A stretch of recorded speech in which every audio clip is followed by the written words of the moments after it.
When I'm with you, I feel like I'm inside.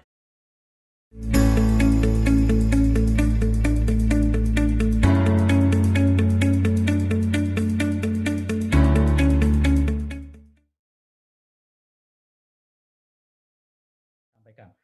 Oke, jadi perkenalan bagi teman-teman, bagi yang belum kenal, nama saya Darmawan Aji. Nah, tadi sudah disebutkan oleh siapa Mbak Nurul namanya, Teh Nurul ya, oleh Teh Nurul. Apa namanya? Saya beraktivitas di sebuah komunitas namanya Indonesia NLP Society.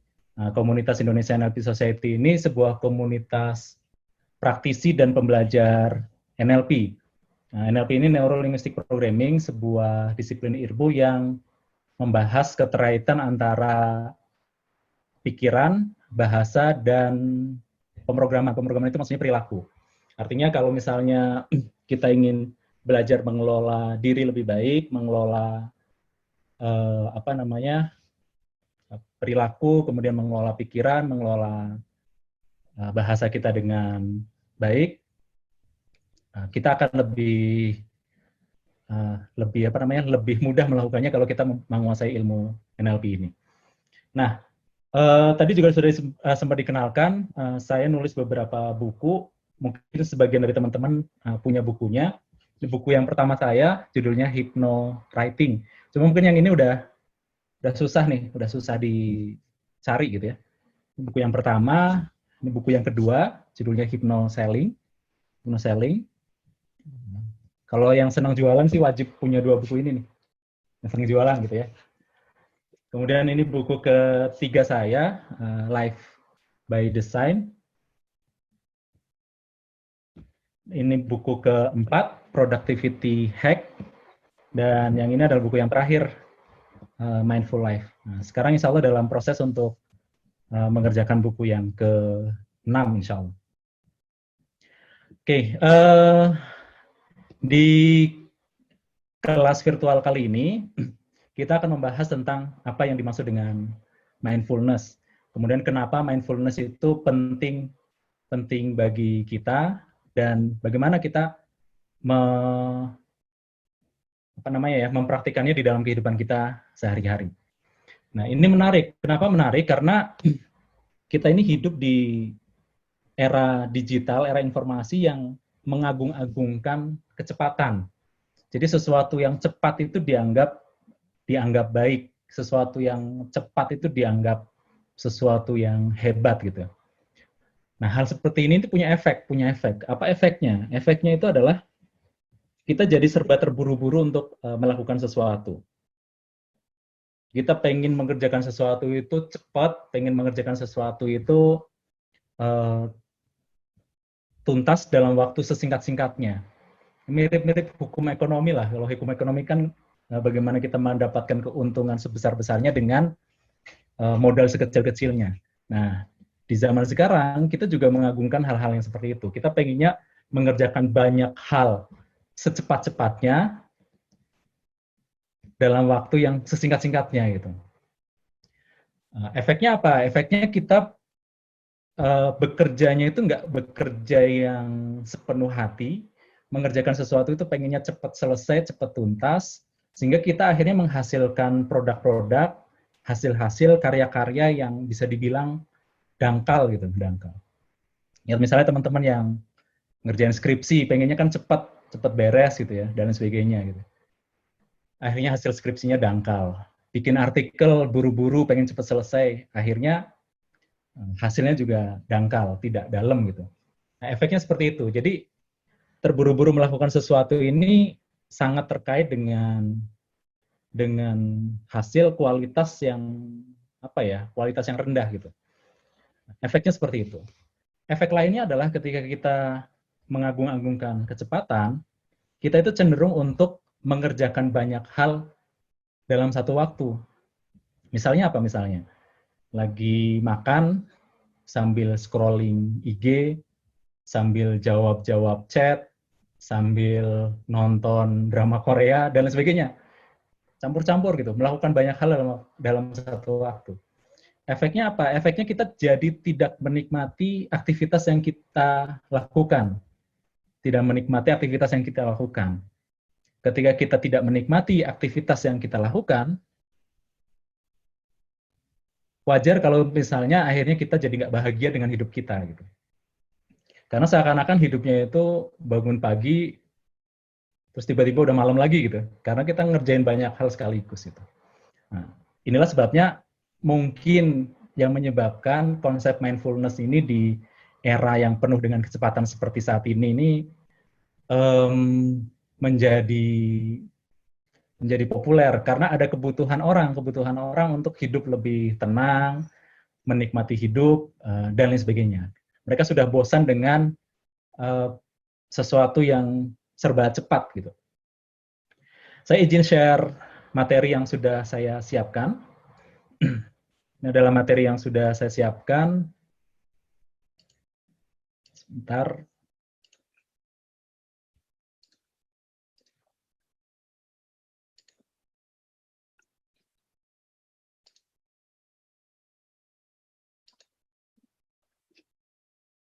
Oke. Jadi materi kita malam ini akan kita bagi menjadi 3 segmen. Segmen yang pertama kita akan membahas apa yang dimaksud dengan mindfulness. Segmen yang kedua kita akan membahas kenapa sih mindfulness itu kita perlukan di era yang sekarang. Apa manfaatnya buat kita gitu ya. Dan yang terakhir adalah bagaimana kita bisa mempraktekkan mindfulness secara sederhana di dalam kehidupan kita sehari-hari. Insya Allah 3 hal ini akan kita cover di kelas virtual kita malam ini. Kita akan mulai dari segmen yang pertama. Segmen yang pertama adalah tentang apa yang dimaksud dengan mindfulness. Jadi pilihan dalam hidup ketika kita melakukan sesuatu itu ada 3 macam. Ada 3 macam. Yang pertama adalah mindful yang ini. Saya tulis di sini aja. Mindful. Yang kedua adalah mindful pakai double L yang ini. Jadi yang pertama itu adalah mindful. Yang kedua adalah mindful pakai double L dan yang ketiga adalah mindless. Saya akan bahas dari yang ini dulu. Mindful. Mindful yang ini. Mindful yang ini maksudnya apa? Mindful yang ini maksudnya adalah kita memenuhi otak kita dengan banyak hal sekaligus gitu, mikirin banyak hal sekaligus. Sehingga otak kita terasa penuh, kayak mau meledak gitu ya. Itu mindful. Biasanya ini terjadi ketika kita punya deadline banyak biasanya, atau sedang mengalami masalah yang kompleks dalam hidup. Nah, biasanya otak kita menjadi full. Nah, ketika otak kita full, otak kita tidak bisa bekerja secara sempurna dalam tanda kutip, tidak bisa bekerja secara sempurna gitu. Kenapa? Karena otak itu butuh ruang, otak butuh ruang untuk berkreasi, otak butuh ruang untuk menemukan solusi, otak butuh ruang untuk apa namanya ya, untuk menjalani aktivitas dengan baik, dengan tenang. Gitu. Nah, mindful yang ini berbeda dengan mindful yang ini. Gitu. 2 hal yang berbeda. Gitu. Karena mindful yang ini justru kita memberikan ruang pada otak kita untuk memikirkan hal-hal yang produktif, untuk berkreasi, untuk hal-hal yang bermanfaat untuk diri kita, bukan hanya memenuhinya dengan berbagai pikiran yang seringkali kadang-kadang tidak bermanfaat. Contoh misalnya apa? Yang banyak terjadi adalah misalnya mengkhawatirkan masa depan. Yang sering terjadi. Jadi kita sering memenuhi otak kita dengan kekhawatiran-kekhawatiran akan masa depan. Padahal masa depan itu belum terjadi, tapi kita sudah mengkhawatirkannya. Ini mengkhawatirkan ini berbeda dengan merencanakan gitu ya. Berbeda dengan memikirkan juga. Mengkhawatirkan ini sesuatu yang munculnya seringnya tidak kita sengaja. Sementara kalau memikirkan, merencanakan itu kita sengaja. Memikirkan masa depan, merencanakan masa depan, itu memang kita sengaja melakukannya. Sementara mengkhawatirkan seringkali tidak sengaja. Atau kalaupun tidak mengkhawatirkan masa depan, kita juga sering membuat pikiran kita penuh dengan penyesalan-penyesalan terhadap masa lalu. Jadi kita menggunakannya untuk menyesali masa lalu. Nah, ini juga membuat kita tidak bisa mindful yang ini gitu. Karena mindful yang ini adalah bagaimana kita bisa hidup saat ini dengan sebaik-baiknya tanpa mengkhawatirkan masa depan atau menyesali masa lalu. Opsi lainnya, kita menjalani hidup nggak mindful, nggak banyak mikir, tapi justru tidak mikir sama sekali. Jadi mindless. Mindless itu nggak mikir sama sekali. Contoh misalnya kalau kita scrolling, misalnya kita pegang HP, kita scrolling, nonton YouTube, nonton Instagram story atau timeline-nya Instagram, itu biasanya kita melakukannya mindless. Mindless itu tidak bertujuan dan tidak sadar. Jadi kita tidak sadar sedang melakukan apa, tidak sadar penuh gitu ya, atau kita tidak punya tujuan. Sebenarnya melakukan itu untuk apa gitu. Mungkin awalnya pas buka Instagram atau sosial media lainnya, awalnya adalah kita hanya untuk posting sesuatu supaya teman-teman kita tahu kabar terupdate kita misalnya. Tetapi setelah posting, kita kan jadi scrolling macam-macam ya, liatin ini, liatin itu, dan sebagainya. Akhirnya yang tadinya punya tujuan, tujuannya hilang di tengah jalan, dan akhirnya apa? Kehilangan kesadaran dalam tanda kutip, kehilangan kesadaran tentang apa yang sedang dilakukannya. Gitu. Nah, mindful bukan dua hal ini. Jadi mindful bukan memenuhi otak kita dengan kekhawatiran masa depan atau penyesalan masa lalu, bukan juga dengan tidak berpikir sama sekali, mindless. Lalu apa yang dimaksud dengan mindful? Seorang pakar mindfulness namanya Jon Kabat-Zinn menyebutkan yang namanya mindful itu adalah ini, bagaimana kita memberikan perhatian, paying attention in particular way, dengan cara tertentu.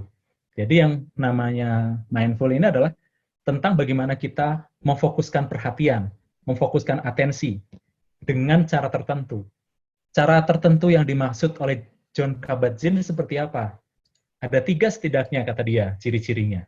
Yang pertama adalah bagaimana kita memfokuskan perhatian kita pada purpose, pada tujuan. Sebenarnya tujuan kita melakukan sesuatu itu untuk apa? Ini penting. Teman-teman yang masih kuliah misalnya, kalau sudah kehilangan tujuan, kuliah itu untuk apa, ya dia akan kehilangan semangat, kehilangan motivasi. Akhirnya melakukan kuliahnya yang nggak sepenuh hati. Atau teman-teman yang sudah bekerja pun sama, ketika dia udah kehilangan maknanya, sebenarnya kerja ini untuk apa, ya dia hanya kerja, hanya sekedar ya dari jam 7 sampai jam 5, pulang, dapat gaji, habisin, kayak nggak ada maknanya gitu, meaningless. Nah, mindfulness itu bukan hidup yang seperti itu. Mindfulness adalah hidup yang meaningful, bukan meaningless. Yang penuh dengan pemaknaan, bukan yang tanpa makna. Dan itu hanya bisa dilakukan kalau kita melakukan sesuatu secara on purpose. Yang kedua, memfokuskan perhatian pada apa? Pada present moment. Pada hari ini, saat ini. Jadi menghadirkan perhatian kita pada hari ini, saat ini. Tidak mengkhawatirkan masa depan atau menyesali masa lalu. Tidak membiarkan pikiran kita itu melayang ke masa depan atau mengembara ke masa lalu. Karena pada saat pikiran kita terlalu banyak melayang ke masa depan, kita tidak hadir utuh di sini saat ini. Apa yang terjadi ketika kita tidak hadir utuh di sini saat ini? Macam-macam yang terjadi. Mulai kita tidak sadar dengan apa yang kita lakukan, hidup kita dipenuhi dengan ketakutan, dan lain sebagainya. Ada banyak efeknya. Bukan pula dengan membiarkan pikiran kita terlalu banyak mengembara ke masa lalu. Ingat pilihan katanya, melayang dan mengembara. Ini sesuatu yang seringkali kita lakukan tanpa kita sengaja. Mungkin bahasa gampang itu ngelamun gitu ya, ngelamun. Ngelamun itu kan bisa dua macam ya. Bisa melamunkan masa depan atau melamunkan masa lalu. Mindfulness tidak seperti itu. Mindfulness adalah bagaimana mendisiplinkan pikiran kita, atensi kita supaya bisa fokus, hadir utuh di sini saat ini. Dan yang terakhir, cara tertentunya apa? Cara tertentu fokus perhatian cara tertentu adalah tidak menghakimi. Tidak menghakimi apa? Ketika melihat sesuatu, ya melihat sesuatu itu apa adanya. Tidak sambil menghakimi, oh ini baik, ini buruk, ini jelek, ini bagus. Tidak menghakimi, karena begitu kita menghakimi, kita ada kecenderungan untuk membandingkan, membandingkan diri kita dengan orang lain. Contoh misalnya, scrolling sosial media, lihat teman kita pakai apa namanya ya, misalnya ya liburan ke luar negeri deh, lihat teman kita liburan ke luar negeri, kemudian kita ngejudge, kita ngasih penilaian, misalnya apa, enak ya kalau jadi dia bisa jalan-jalan ke luar negeri dan seterusnya. Pada saat kita mulai menilai seperti itu, ujungnya nanti biasanya kita mulai membandingkan, kok saya nggak bisa seperti itu ya, memang apa yang salah dengan diri saya dan sebagainya. Ketika kita sudah mulai membandingkan seperti itu, efeknya apa? Efeknya kita jadi kurang bahagia dengan hidup kita. Maka yang namanya mindfulness adalah bagaimana kita bisa memfokuskan perhatian tanpa menghakimi, tanpa menilai. Ya melihat sesuatu apa adanya. Oh ada orang di luar negeri, ya sudah, seperti itu aja, lihat faktanya, tanpa memberikan penilaian tambahan. Oh pasti itu duitnya dari korupsi. Oh dia pasti begini, dia pasti begitu, dan seterusnya. Ketika kita menghabiskan pikiran kita untuk menilai orang lain, maka yang terjadi adalah kita tidak bisa mensyukuri kehidupan yang kita jalani saat ini. Kenapa mindfulness ini populer di zaman sekarang? Karena memang ada banyak riset yang menyebutkan bahwa mindfulness ini punya banyak manfaat gitu. Saya hanya akan bagikan beberapa manfaat yang sederhana yang pernah saya temukan ketika kita mempraktikkan mindfulness. Setidaknya ada 3. Yang pertama adalah lebih bahagia menjalani hidup. Itu yang pertama. Yang kedua adalah kita lebih produktif dimanapun, entah di pekerjaan kita, entah di kuliah kita, entah di lingkungan kita. Dan yang ketiga adalah lebih sehat.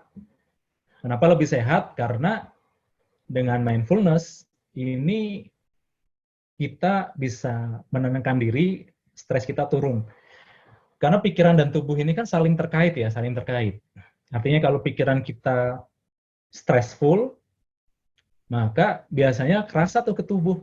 Tubuh kita jadi apa namanya ya, jadi sistem imunnya jadi berkurang, kita jadi lebih gampang capek, lelah, dan akhirnya gampang sakit gitu.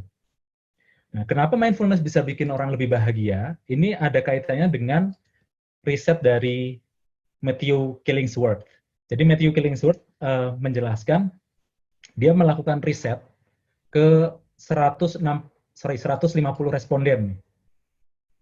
150 responden. Apa yang dia temukan?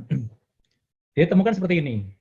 Jadi kalau di kajian psikologi, mode pikiran manusia itu ada 2 macam. Ada 2 macam mode. Mode yang pertama adalah mode ketika kita fokus. Fokus itu adalah hadir utuh di sini saat ini.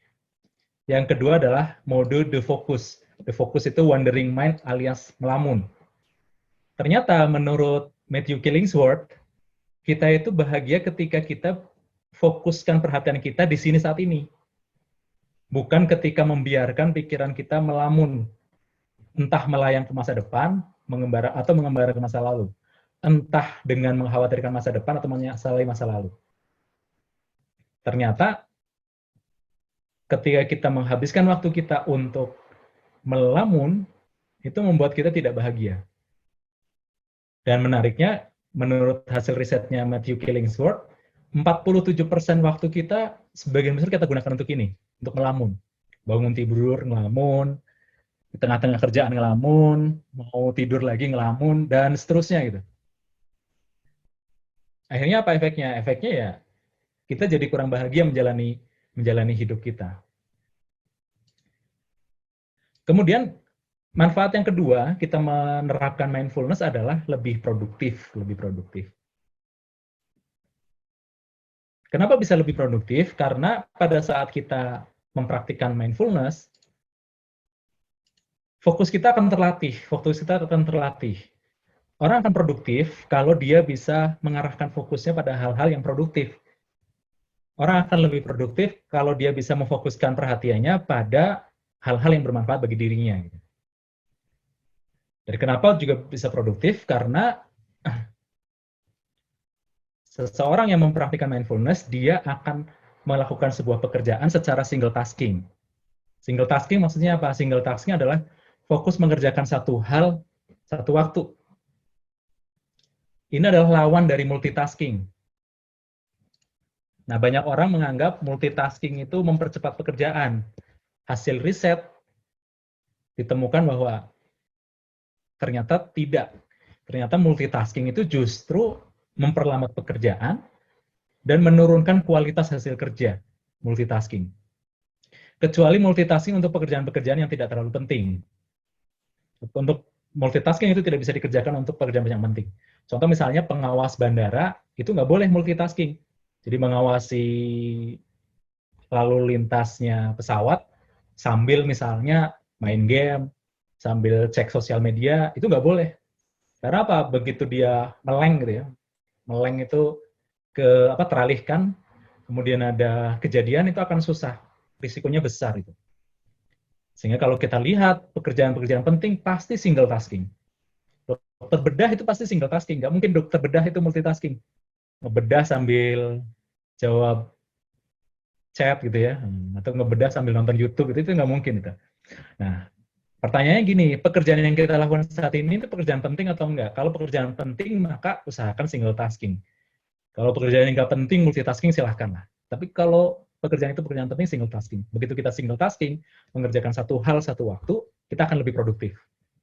Dan yang terakhir adalah lebih sehat. Lebih sehat itu, tadi kita sudah bahas ya, mindfulness itu bisa menurunkan stres, dan pikiran dan tubuh ini kan satu sistem, satu sistem yang terkait. Nah, ini dua bahasan awal kita, pengantar lah ya, pengantar tentang apa yang dimaksud dengan mindfulness, mulai dari konsepnya sampai kenapa itu bermanfaat, penting bagi kita. Nah, saya pengen teman-teman sekarang diskusi dulu mungkin. Saya bagi kelompok, boleh ya? Jadi saya akan bagikan bagi kelompok. Saya acak aja ya kelompoknya ya. Saya bagi menjadi beberapa kelompok. Silahkan didiskusikan di kelompoknya masing-masing. Kira-kira konsep mindfulness ini mirip dengan apa? Itu yang pertama, mirip dengan apa? Jadi kalau pernah dengar nggak konsep-konsep seperti ini?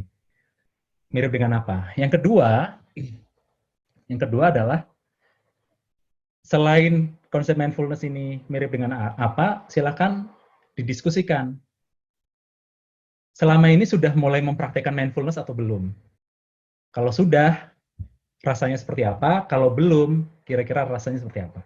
Saya akan bagi ke beberapa ruangan, nanti kita diskusinya cepat aja mungkin ya, sekitar 7 menitan. Satu kelompok mungkin antara sekitar 6 sampai 7 orang. Nanti kalau muncul notifikasi untuk pecah ruangan, silahkan diklik saja. Dan ketika nanti muncul notifikasi untuk kembali ke ruangan besar, silahkan diklik saja. Itu mungkin ya, cukup jelas ya? Saya langsung bagi saja. Silahkan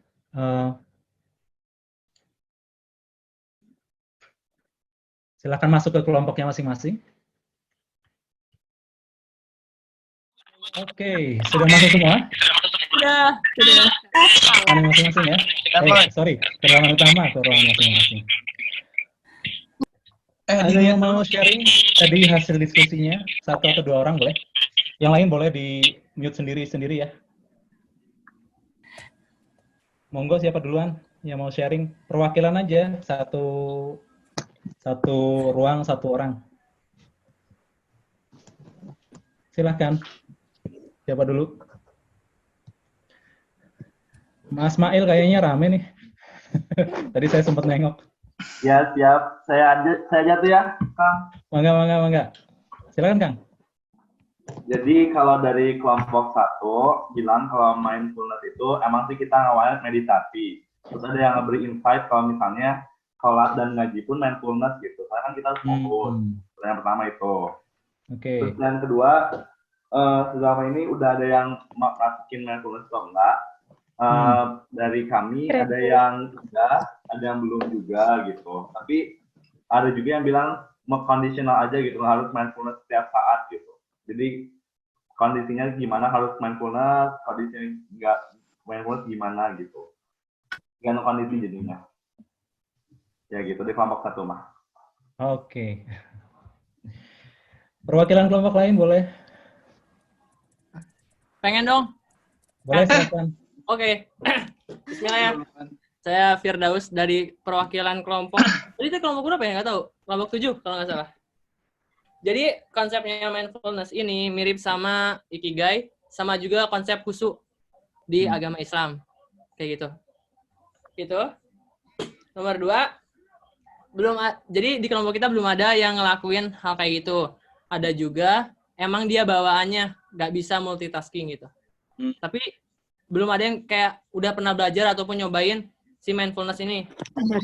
Nah, terus rasanya kayak gimana? Banyak banget yang ngeluh soal kerjaan yang nggak beres-beres, terus nggak nyaman, terus keteteran juga.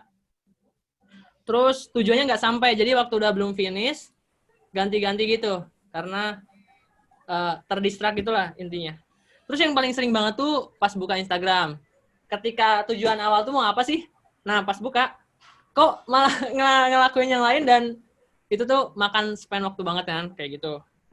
Terus buang-buang waktu, ada yang cerita beliau proyekan 4 proyek sehari, tapi jadi nggak maksimal, terus otomatis kliennya malah minta revisi lagi kan.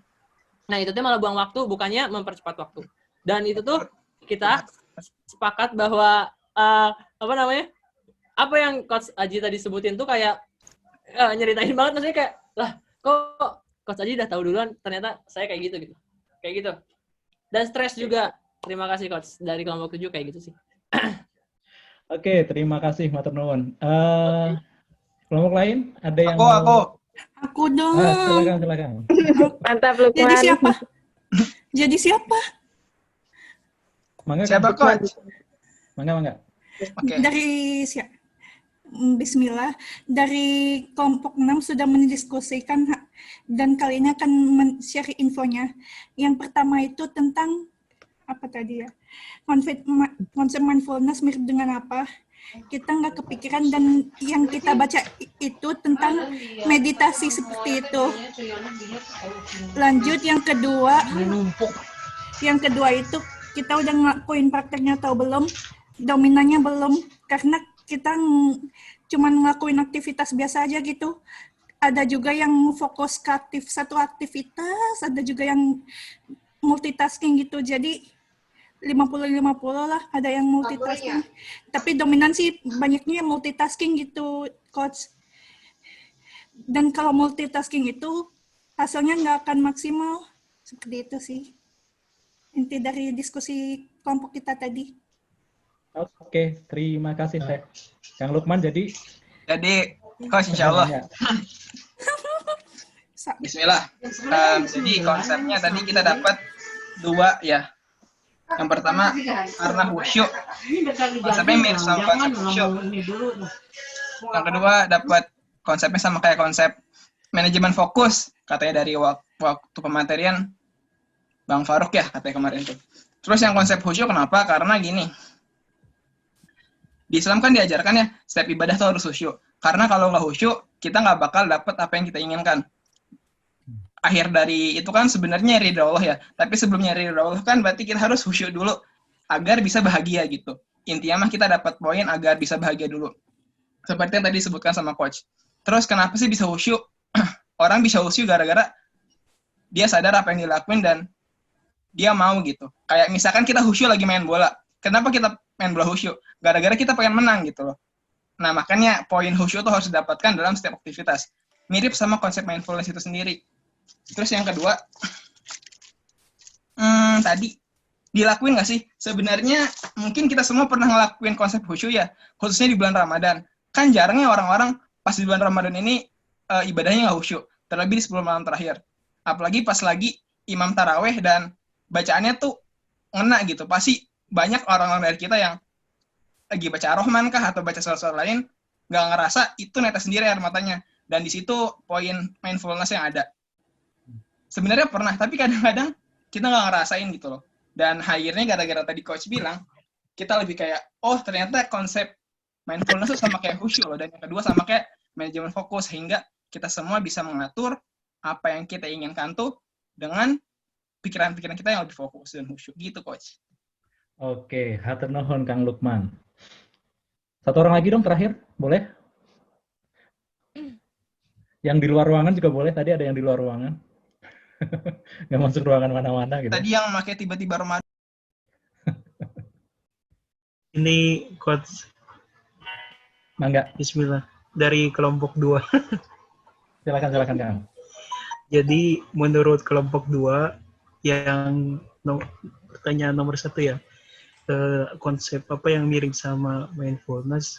Konsep pertama yang kita diskusikan yaitu ikhlas dan tawakal sesuai surat Al-Fussilat 41 sampai 43 gitu ya. Kalau di situ disebutkan gitu, kita jangan khawatir gitu dengan masa depan gitu, karena kita ada jaminannya sebagai orang-orang yang beriman kayak gitu ya, yaitu jannah gitu. Terus konsep yang kedua yang kita pikirkan yaitu konsep overthinking gitu ya. Jangan terlalu berlebihan berpikirnya. Terus untuk pertanyaan nomor 2 yang apa namanya, sudah mempraktikkan mindfulness atau belum, terus kalau sudah rasanya bagaimana? Alhamdulillah dari kelompok 2 ini sudah beberapa yang melaksanakannya, seperti mengerjakan sesuatu secara on purpose gitu, fokus pada hari ini, terus ya fokus pada tujuannya, bahkan sampai ada anggota kita yang melakukan meditasi gitu ya. Alhamdulillah kayak gitu. Karena rasanya itu sangat bermanfaat sekali gitu, bisa fokus pada tujuannya. Walaupun memang ada yang tidak kita lakukan gitu ya, bagian-bagian dari mindfulness ini. Salah satu contohnya yaitu masih negative thinking, masih menjudge orang lain gitu ya. Tapi ya semoga dengan adanya pematerian ini ya itu gitu ya, bisa menjadi muhasabah diri kayak gitu. Mungkin itu dari kelompok 2. Oke, hatur nuhun Kang Alvin ya. Ya, Cukup ya yang lain ya? Atau masih ada? Kita cukupkan dulu sharingnya ya. Nah, jadi memang mindfulness ini bukan konsep baru sebenarnya, memang konsep lama. Hanya saja memang psikolog-psikolog sekarang itu meneliti ulang. Karena di dunia barat ini kan hidupnya itu gitu ya, kayak meaningless lah, ngerjar produktivitas, fokus ke ekonomi dan lain sebagainya, sehingga kadang-kadang mereka kering secara spiritualnya. Nah, mereka melihat orang-orang timur nih, orang-orang Indonesia, orang Jepang, orang China, orang-orang timur lah, orang-orang timur ini dianggap oleh orang-orang barat ini sebagai orang-orang yang kalem gitu ya, tenang, walaupun nggak produktif ya. Jadi tenang, kalem, pelan-pelan gitu ya, menikmati hidup gitu ya. Nah, konsep-konsep dari timur ini dibawa ke barat, dikonsepsikan ulang, kemudian dikasih istilah yang namanya mindfulness.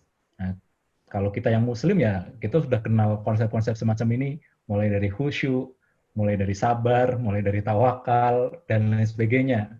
Bahkan mungkin lebih kaya gitu ya, ketika kita mengkaji hal itu.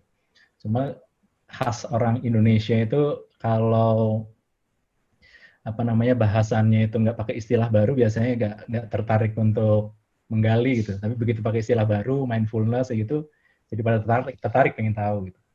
Ya nggak apa-apa gitu ya, karena bisa jadi jembatan kan, dari jembatan setelah kenal mindfulness, mengkaji konsep tentang khusyuk, mengkaji tentang sabar, mengkaji tentang tawakal dan lain sebagainya. Oke, kita lanjut materi ya, segmen terakhir nih insya Allah. Jadi di segmen yang terakhir kita akan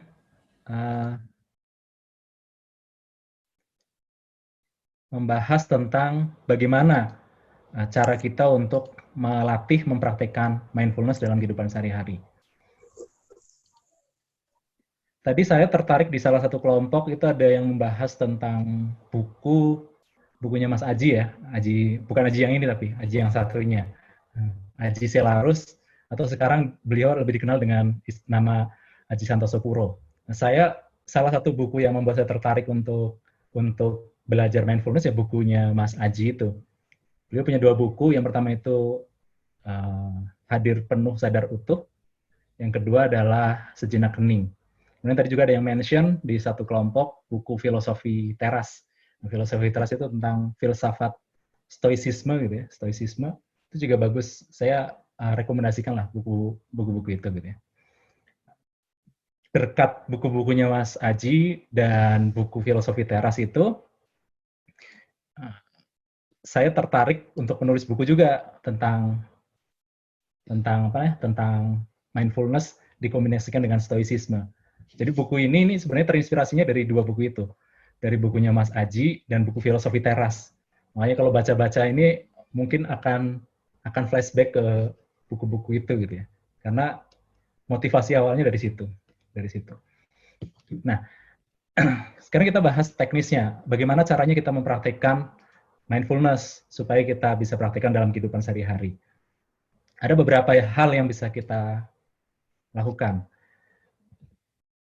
Nggak usah banyak-banyak, 4 hal ini dulu aja. 4 hal ini, karena menantang juga mempraktikkan 4 hal ini. Nanti kita cek, kita lebih banyak bolong di bagian yang mana gitu. Lebih banyak bolongnya di bagian yang mana, yaitu yang kita praktekkan. Yang pertama, latihan yang pertama adalah fokus melakukan satu aktivitas satu waktu. Ini gampang-gampang susah. Bagi orang yang terbiasa fokus, ini gampang gitu ya. Misalnya kalau makan ya makan aja. Ngerjain tugas ya ngerjain tugas aja. Belajar kayak gini misalnya melalui melalui Zoom seperti ini, ya belajar aja. Jangan sambil melakukan aktivitas yang lain. Jadi fokus pada satu aktivitas satu waktu. Istilah kerennya itu single tasking. Sehingga kita bisa sadar penuh dan hadir utuh dengan aktivitas yang kita lakukan. Makanya konsep mindfulness ini nyebar kemana-mana. Ke produktivitas ada mindful productivity, ke diet ada mindful diet, ke hal-hal lain juga ada. Kemarin saya ketemu dengan seorang pelatih panahan, dia cerita bahwa salah satu skill yang perlu dimiliki untuk jadi seorang atlet panahan yang bagus adalah mindfulness, kata dia seperti itu. Karena apa? Karena kalau tidak bisa sadar penuh, hadir utuh dengan aktivitas memanahnya, ya dia tidak akan bisa membidik targetnya dengan baik. Yang pertama, kita bisa praktekkan. Apapun bentuk aktivitasnya. Makan boleh, baca buku boleh, ngobrol sama orang. Fokus, satu aktivitas satu waktu gitu. Jadi jangan ngobrol sambil ngerjain yang lain gitu. Ini mungkin yang bisa dipraktekkan yang pertama. Mempraktekkan atau melakukan satu aktivitas satu waktu. Yang kedua, kalau kita sudah biasa ini, nanti kita akan lebih mudah melakukan yang kedua. Menyadari dan memilih respon. Maksudnya apa? Ada kejadian di luar kita ini, lingkungan kita, orang-orang di luar diri kita, sebenarnya tidak bisa mempengaruhi perasaan kita, mempengaruhi pikiran kita, dan mempengaruhi perilaku kita sebenarnya. Karena kita ini bukan produk dari lingkungan, meskipun ada mungkin efeknya ya. Tapi sebenarnya kita itu, setiap manusia itu punya kebebasan untuk memilih. Itu sebabnya kenapa manusia itu ditakdirkan menjadi khalifah, karena dia punya kebebasan untuk memilih kan. Dia mau pilih jalan A atau jalan B gitu. Kita punya kebebasan untuk itu, memilih itu. Maka pada saat kita menghadapi sebuah situasi, ini jangan sampai kita reaktif. Reaktif itu apa? Reaktif itu merespon sesuatu tanpa sadar gitu, tanpa sadar. Misal ada orang marah-marah ke kita, terus kita langsung otomatis marahin balik gitu. Ini namanya kita reaktif karena kita tidak menyadari dan memilih responnya. Caranya bagaimana supaya kita bisa menyadari dan memilih respon? Caranya adalah melatih jeda sebenarnya, jeda. Jadi setelah kita melakukan satu aktivitas satu waktu, sebelum kita melakukan aktivitas lainnya, jeda dulu sebentar. Contoh misalnya, ini habis belajar nih via Zoom seperti ini, misalnya kita mau kerjain tugas misalnya ya, ngerjain tugas apapun lah. Maka sebelum ngerjain tugas, kita berhenti dulu sejenak. Sadari bahwa proses belajarnya sudah selesai, sekarang saya mau beralih untuk mengerjakan tugas. Sesederhana itu sebenarnya latihannya. Jadi latihan melakukan jeda antar aktivitas. Ketika kita sudah terbiasa melakukan jeda antar aktivitas, maka kita jadi orang yang tidak mudah reaktif ketika ada stimulus-stimulus dari lingkungan atau dari orang-orang di luar diri kita. Termasuk habis makan, mau olahraga, ya makannya diselesaikan. Makannya diselesaikan, atensinya dituntaskan dimakan, selesai makan, atensi tentang makannya disimpan. Jangan olahraga sambil mikirin makan. Gitu. Jadi perlu ada jedanya. Ini yang bisa dilatih, Jadi kita perlu menyadari dan memilih respon yang terbaik untuk kita. Makanya sebelum kita melakukan sesuatu, sebelum kita merespon sesuatu, kita perlu menyadari dalam situasi seperti ini sebaiknya saya memilih respon yang seperti apa. Ini yang kedua yang bisa dilatih. Yang ketiga adalah melatih supaya kita fokus pada apa yang ada di dalam kendali kita. Jangan fokus pada hal-hal di luar kendali kita. Kenapa? Ya hal di luar kendali, ya di luar kendali, kita tidak bisa kendalikan. Sikap orang lain di luar kendali kita. Kebijakan pemerintah di luar kendali kita. Macet di luar kendali kita. Wabah nih, corona, COVID-19, itu di luar kendali kita. Kalau kita hanya mikirin hal-hal yang di luar kendali, kita stres. Kita pengen ngubah dunia gitu ya, pengen ngubah dunia. Wah, ini politik penuh dengan koruptor, pengen ngubah itu. Boleh punya keinginan mengubah seperti itu. Tetapi jangan habiskan energi kita hanya untuk memikirkan itu. Kita perlu memikirkan apa yang ada dalam kendali kita. Oke, situasi di luar ini seperti ini. Apa yang ada dalam kendali? Yang dalam kendali kita kan cuma beberapa hal. Apa yang kita pikirkan, apa yang kita rasakan, apa yang kita lakukan, udah cuma itu aja. Dan apa yang kita katakan, udah. Jadi hal-hal dalam kendali kita itu cuma ini aja, pikiran, perasaan, tindakan, dan kata-kata. Katakan ya, apa yang kita katakan. Kapan aja deh, biar enak ya. Nah. Cuma ini aja. Artinya apa? Situasi di luar diri kita boleh lah seperti apapun gitu ya. Tapi itu di luar kendali.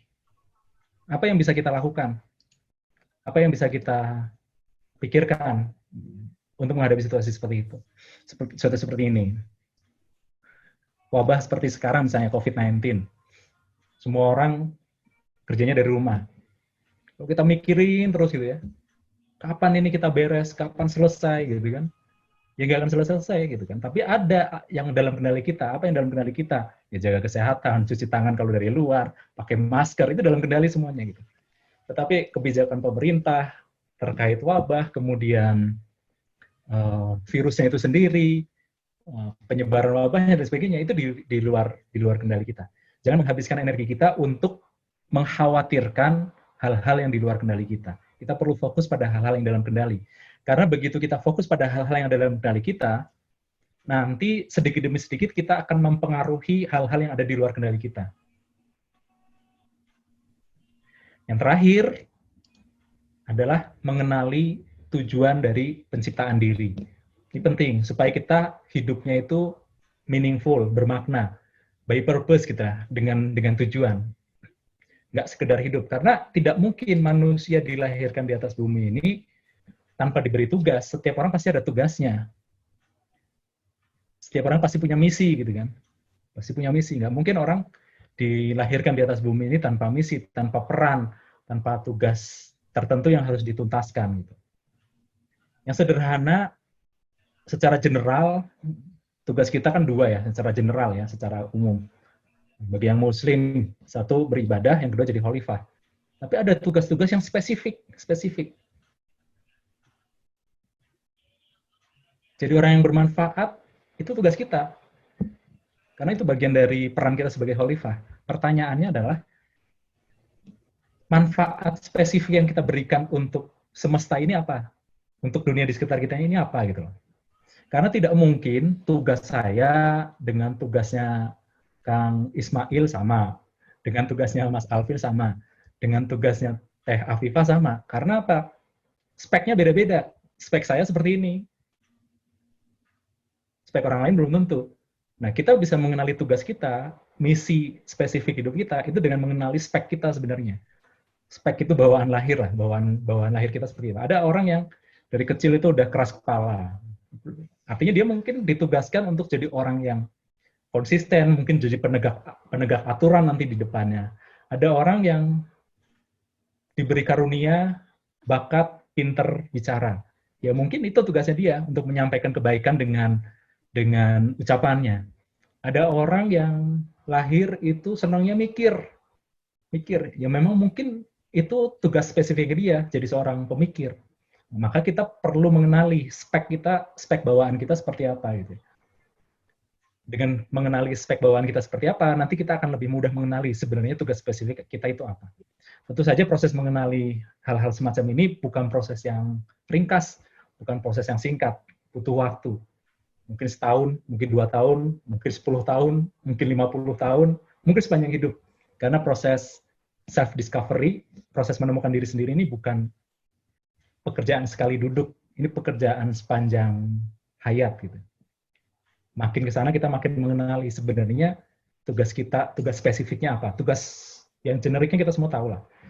Beribadah, jadi khalifah, bermanfaat bagi orang lain, tapi tugas spesifik masing-masingnya apa. Ketika kita kenal tugas spesifiknya, maka kita bisa mencocokkan peran yang akan kita ambil, profesi yang kita ambil dengan tugas spesifik tertentu.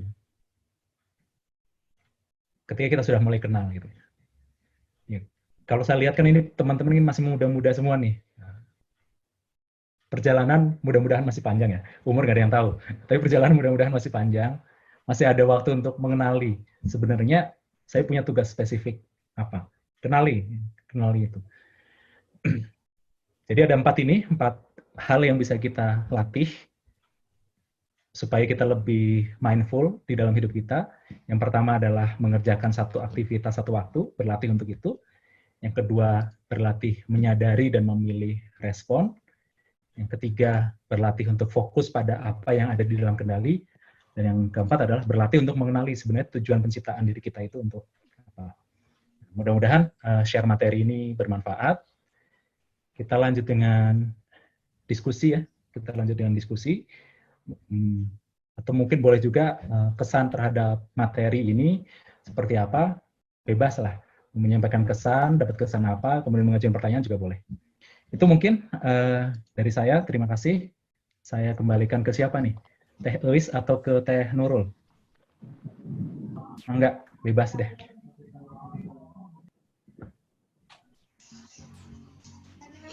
Oke, terima kasih ya Kak Suji, luar biasa sekali gitu. Luar biasa materiannya. Banyak tamparannya buat aku sendiri gitu. Karena seringnya memikirkan banyak hal dalam satu waktu yang itu ternyata buang-buang waktu gitu. Oke, buat teman-teman yang ingin bertanya bisa langsung acungkan tangannya. Ada picture-nya di sana, terus bisa langsung sampaikan aja lewat chat.